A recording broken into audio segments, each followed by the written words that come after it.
सभी योग प्रेमियों को नमस्कार। योग की बहुत सारी शाखाएं हैं। आज हम एक योग की बहुत ही प्राचीनतम जो शाखा है और प्राचीनतम योग का जो शास्त्र है उसके ऊपर हम चर्चा करेंगे। यह योग का एक ऐसा शास्त्र या योग की एक ऐसी धारा है जिसने शुरू से ही भारतीय परंपरा के अंदर अपना वर्चस्व बनाए हुए रखे हैं। आज हम जिस शास्त्र की चर्चा या जिस शाखा की, जिस संप्रदाय की हम चर्चा करने जा रहे हैं वह है आगम शास्त्र। हालांकि जब आगम का नाम आता है तब एक चीज और दिमाग में आती है कि कोई जैन शास्त्र होंगे, क्योंकि जैनों के जितने भी शास्त्र है उनको भी आगम कहा जाता है। लेकिन यहाँ पर हम जिन आगम की बात कर रहे हैं, आगम यानी कि तंत्र शास्त्र, या बहुत सारे जो तंत्र के विद्वान हुए हैं वो ये भी कहते हैं कि आगम यानी कि तंत्र, यानी कि आगमों के अंतर्गत तंत्र धारा के बारे में बताया हुआ है। तंत्र के साथ में कुंडलिनी शक्ति यानी कि कुंडलिनी के बारे में बताया हुआ है। यदि आगम शास्त्रों की हम बात करें तो आगमों के जो मुख्य प्रकार है वो 3 मिलते हैं, यानी कि 3 प्रकार के जो मुख्य आगम है। उन आगमों में सबसे पहला जो आगम है वह है वैष्णव आगम। वैष्णव आगम जिसको पंचरात्र या वेखानस आगम भी कहा जाता है। वैष्णव आगम के अंतर्गत यह एक वैष्णव परंपरा हमारे भारत के अंदर प्राचीन समय से ही चली आ रही है, जिसमें भगवान विष्णु की पूजा की जाती है, जिसमें पंचरात्र जो है उनका अपने आप में बड़ा ही महत्व है। और वैष्णव आगम की यदि हम बात करें तो यह वास्तव में एक भक्ति प्रधान धारा रही है, यानी कि इसके अंदर भक्ति का जो बोलबाला है, जो वर्चस्व है वह अधिक रहा है। इसी के साथ ही दूसरा जो आता है वह है शैव आगम। आगमों के अंदर इनका, इस शैव आगम का अपने आप में बहुत ज्यादा महत्व है, क्योंकि इस शैव आगम के अंतर्गत ही हमें बहुत सारे जो तंत्र से संबंधित या तंत्र की जो टेक्निक्स है या जो कुंडलिनी शक्ति आदि है उसके बारे में हमें जानने को मिलेगा। तो जो शैव आगम है जिसके अंतर्गत पाशुपत या शैव सिद्धांत या त्रिक आदि के नामों से इसको जाना जाता है। इसके साथ ही एक बहुत ही और जो इम्पोर्टेंट है जिसके बिना आगम अधूरा है वह है शाक्त आगम। शाक्त आगम यानी कि जिसके अंदर शक्ति की पूजा की जाती है। अब यदि यहाँ पर शैव और हम शक्ति की बात करें तो इन दोनों धाराओं में, ये दोनों धाराएं चलती आ रही है, इन दोनों धाराओं में एक ही अंतर है, और वो ये अंतर है कि शैव आगम के अंदर इनके जो मुख्य देवता है वह है शिव, यानी कि इस संप्रदाय के अंदर शिव की पूजा की जाती है। और यदि हम शाक्त की बात करें तो शाक्त क्या करता है, वह शक्ति को लेकर के चलता है, यानी कि वह शक्ति की पूजा करता है। अब हम आगे जब बढ़ेंगे तब हम जानेंगे कि किस प्रकार से शैव आगम और जो शाक्त है उनकी परंपराएं हैं और किस प्रकार से इनकी पूजा आदि है वह की जाती है, और किस प्रकार से वो लोग उस परम तत्व को प्राप्त करने के लिए अपनी टेक्निक्स को यूज में लेते हैं। जो आगम है उनके लिए कहा गया कि आगमों के जो प्रथम वक्ता है वह भगवान शिव है, यानी कि भगवान शिव ने ही तंत्र की सबसे पहले इसकी जो शिक्षा है या इसका जो उपदेश है वह माता पार्वती को दिया था, यानी कि इसके आदिकर्ता की यदि हम बात करें तो वह भगवान शिव है। चाहे हम शाक्त की बात करें, चाहे हमें शैव की बात करें, ये किसी न किसी रूप के अंदर इसी परम शक्ति को, उन्हीं शिव को पूजते हैं और यह मानते हैं कि यही हमारे आदि गुरु है। तो वह परंपरा उसी समय से चली आ रही है, और यह जो शास्त्र है यह तंत्र शास्त्र के नाम से ही फेमस है। प्रसिद्ध है। यानी कि चाहे हम शैव सिद्धांत की बात करें, चाहे शाक्त की हम बात करें, वास्तव में यह दोनों उस तंत्र के ही पार्ट है, यानी कि तंत्र की ही यह धारा है। इसीलिए जो तंत्र को मानने वाले हैं वो ये मानते हैं कि हमारी जो तंत्र की धारा है यह वेदों के समय से चली आ रही है, या यूं कह सकते हैं कि पूर्व वैदिक काल में भी तंत्र की धारा उपस्थित थी। पूर्व वैदिक काल की यहाँ पर हम बात करें तो हम पहुँच जाते हैं सिंधु घाटी सभ्यता के अंतर्गत, और वो इसका ये प्रमाण देते हैं कि सिंधु घाटी सभ्यता के अंतर्गत जो भी वहाँ पर मूर्तियाँ, सिक्के, जो भित्ति चित्र है वो जो मिले थे, और उनके ऊपर बने हुए जो चित्र है, एक जो मूर्ति बनी हुई है उस मूर्ति में पद्मासन में बैठे हुए, हाथों की भी मुद्रा बनी हुई है, और सिर के ऊपर एक बड़ा सा मुकुट लगा हुआ है जिसके ऊपर सिंह जैसी आकृति दिखाई देती है। तो वो कहते हैं कि ये पशुपत भगवान की मूर्ति है, यानी कि उनका वह चित्र है। तो उसी समय से यह परंपरा चली आ रही है सिंधु घाटी की सभ्यता से। इतना ही नहीं, यह भी कहा जाता है कि ऋग्वेद के अंदर, यदि ऋग्वेद की बात करें तो वहाँ पर जो सरस्वती है उनकी बात आती है, और महासरस्वती की बात आती है तो हम कहते हैं कि जो शाक्त आगम है और वो शक्ति की पूजा करने वाले हैं, यानी कि देवी की पूजा करने वाले हैं। तो ऋग्वेद के अंदर भी जो देवी है महासरस्वती, वह किसी न किसी रूप से वह उसी शाक्त संप्रदाय की ओर ही इंगित करती है। तो कहने का अर्थ है कि यह जो परंपराएं चली आ रही है ये अति प्राचीन परंपराएं हैं, और वैदिक या उससे पूर्व काल से यह चली आ रही परंपराएं हैं। वाचस्पति मिश्र जो तंत्र के एक बहुत बड़े विद्वान हुए हैं, उन्होंने कहा है कि यह जो आगम है यह अभ्युदय और निःश्रेयस के उपाय के आगम है, यानी कि इससे हम हमारा जो जीवन है इस जीवन का बहुत उत्थान कर सकते हैं, हम हमारे जीवन का विकास कर सकते हैं, और हम उस मोक्ष तत्व को भी प्राप्त कर सकते हैं। यही इन आगमों का, इन आगम ग्रंथों का, या यह जो परंपरा चली आ रही है इनका मुख्य ध्येय है, इनका उद्देश्य है। इसी प्रकार से कुंडलिनी शक्ति की दृष्टि से शैव और शाक्त आगम अपने आप में महत्वपूर्ण है। दोनों इस चीज को स्वीकार करते हैं कि जो कुंडलिनी शक्ति है उसका किस प्रकार से जागृत करके और हम उस परम तत्व को प्राप्त कर सकते हैं। साथ ही ये भी कहा जाता है आगमों के बारे में कि जो आगम है वह पंचम वेद है, यानी आगमो पंचमो वेद है।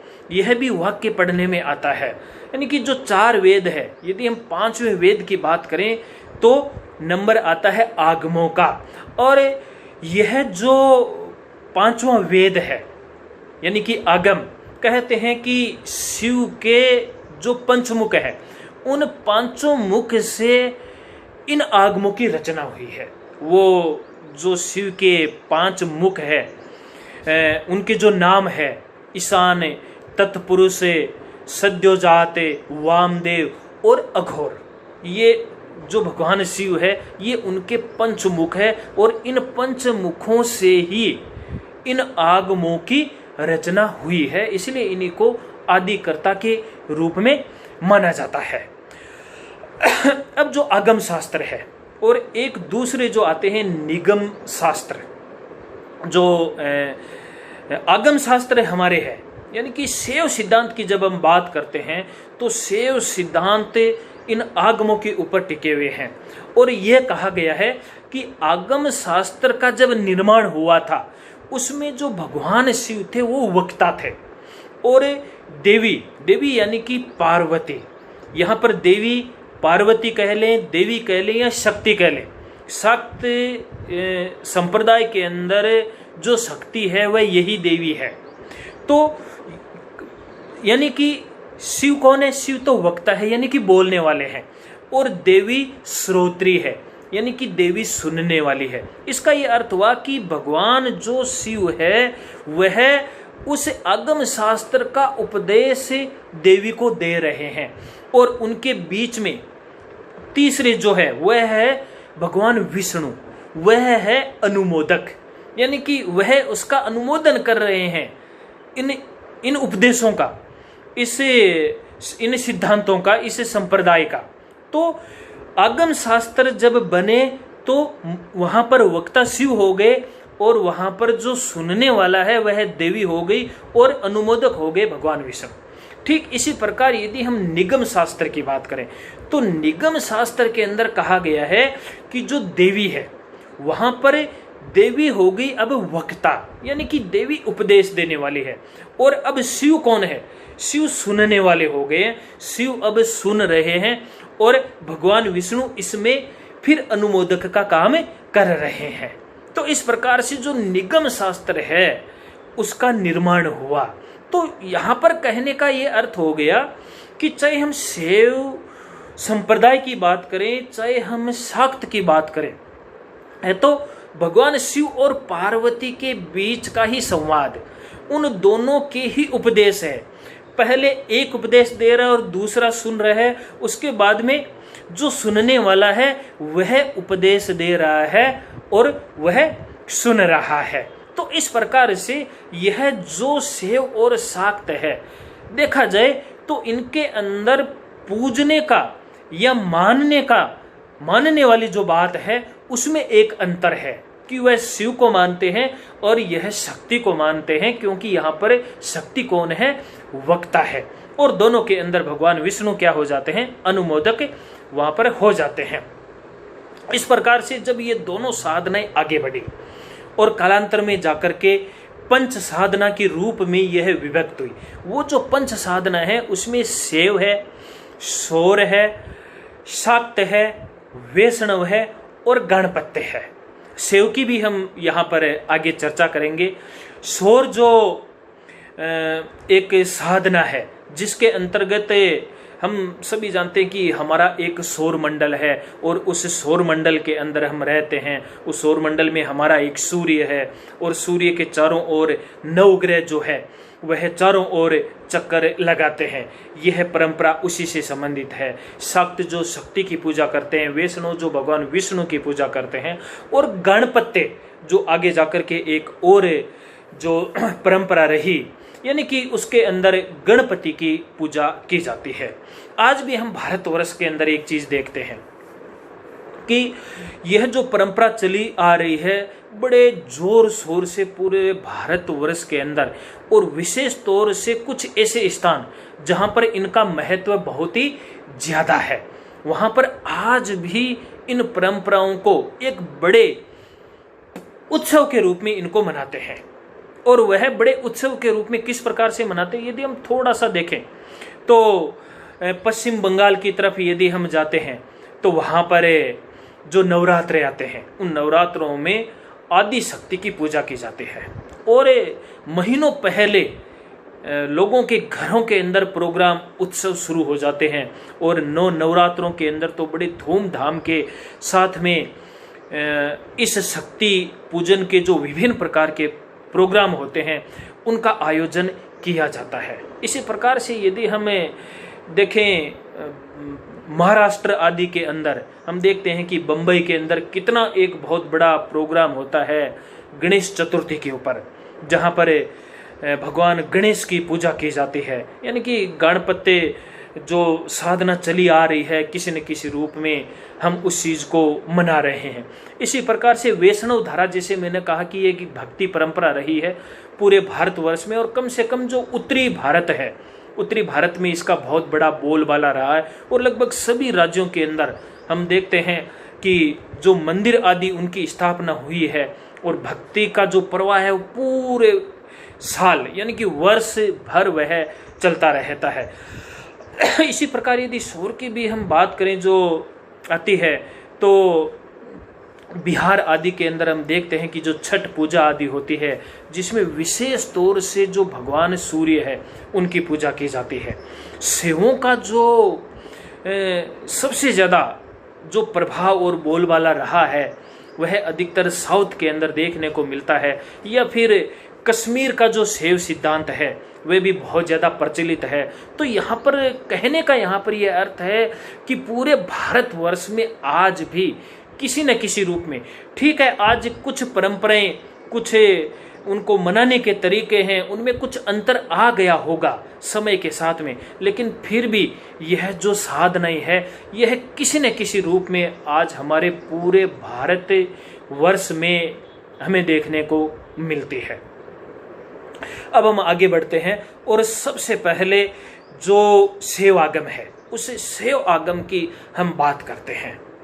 जैसा कि मैंने कहा कि शैवों का जो बोलबाला रहा है वह साउथ के अंदर या कश्मीर का जो शैव है वहाँ का जो है उसके अंदर हमें देखने को मिलता है। इतना ही नहीं, यदि इस शैव संप्रदाय की यदि हम बात करें, चाहे हम शाक्त संप्रदाय की जो आगे हम इसकी भी चर्चा करेंगे, ये जो परंपराएं हैं ये परंपराएं आदि काल से चली आ रही है और किसी न किसी रूप में भारतीय लोगों के ऊपर इन्होंने अपना प्रभाव छोड़ा है।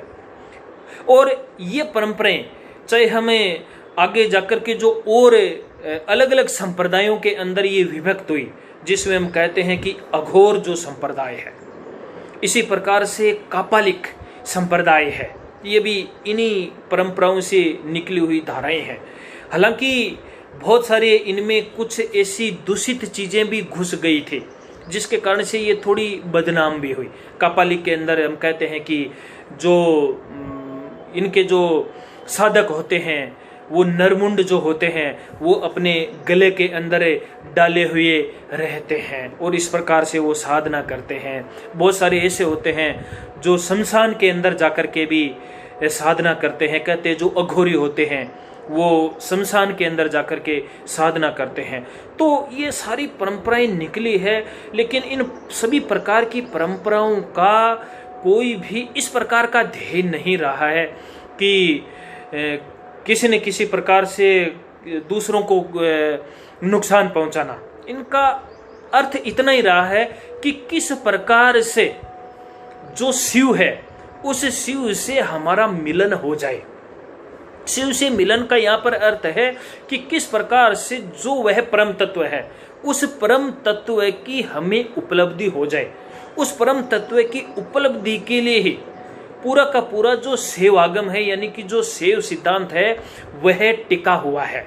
तो उस शैव सिद्धांत की हम विस्तार से अगला जो हमारा वीडियो होगा उसमें हम चर्चा करेंगे। तब तक के लिए आप सभी का धन्यवाद। नमस्कार।